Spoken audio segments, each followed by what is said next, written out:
latest on Super Typhoon Wutip, which is coming off its secondary peak. We gave it 155 miles an hour earlier on. Now with 150 mile an hour winds and a pressure of 926 as of 9 PM Philippine time this February 25th.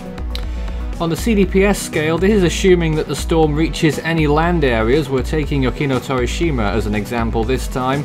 Only expected to be a CDPS stage 1 by the time it gets there, if it ever did. Only a 7% chance of that happening anyway. So I think we'll just gloss over that part.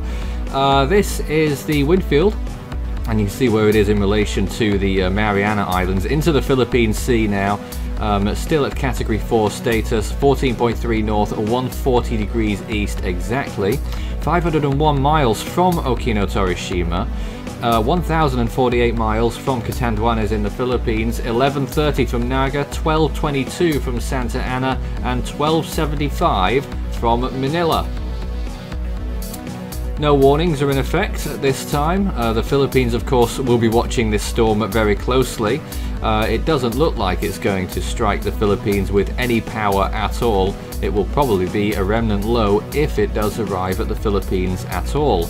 I say if because let's take a look at the model run. This is the GFS, which takes the storm in a general northwestward direction by the looks of things, or maybe a little bit more westward, but certainly fizzling out very quickly in the next 2 days. There it is, gathering pace there, and as far as I remember seeing, I think it calls for a recurve before reaching the Philippines, whatever's left of it. It's difficult to discern because it looks so poor by the end of this week. Into the weekend, moving off towards the north there, and possibly passing some of the Japanese Ryukyu Islands, still with its remnants. Sea surface temperatures are fairly warm at the minute, 27 degrees Celsius. They're going to drop to about 25 as it enters the western part of the Philippine Sea, and then it's all downhill from there. Here's another look. You might be able to make out where exactly it does go when we look at the wind forecast here. The green areas there, that's tropical storm force winds, even they dissipate very quickly. Barely there at all by Wednesday and gone by Thursday. You can still see the remnant of the storm moving off towards the northwest there, getting even less defined by the end of the week into the weekend, and then eventually moving off towards the north, just recurving off the Philippines and then passing through some of those Ryukyu Islands, but there's very little of it by then anyway. Chance of tropical storm force winds, 7% chance in Okinotorishima. That's the only place that we've got on our little list here. That's a reef in the Philippine Sea under Ogasawara Prefecture in Japan. The model's also calling for that cliff edge to be reached pretty much imminently. There's really very little argument as to what's going to happen. It's going to degrade very quickly, and if it doesn't do it sooner, it's going to do it just a wee bit later, with those wind shear amounts rising through the roof by the 27th. That would be Wednesday. And this is the track forecast. HWRF calling for a further south track, interestingly, but still calling for the same end result, with very little of the storm remaining to strike the Philippines. So it looked fantastic earlier today at its peak, local time that is. Some people think category 5 status, including the JTWC, and look at that, it's moving northwards in those latest images. We don't think so. We don't think the western eye wall looked good enough for category 5 status.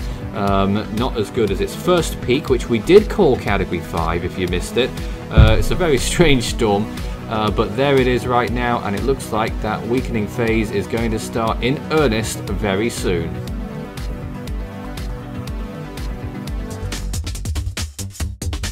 You can follow Force 13's outlets, the website force13.com with the latest. You can also find our YouTube page. You're probably there already, but if not, subscribe if you haven't so far.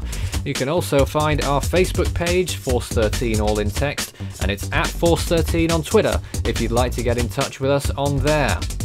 You can also help the project reach the next level by becoming a patron. It makes us even better, and you can reap your own benefits from becoming a patron at patreon.com/Force13.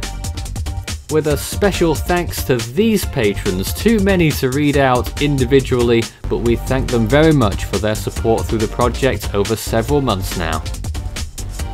You can also find Force13 on Skype and Fool13 on Discord at extension 9094 for tropical weather chat.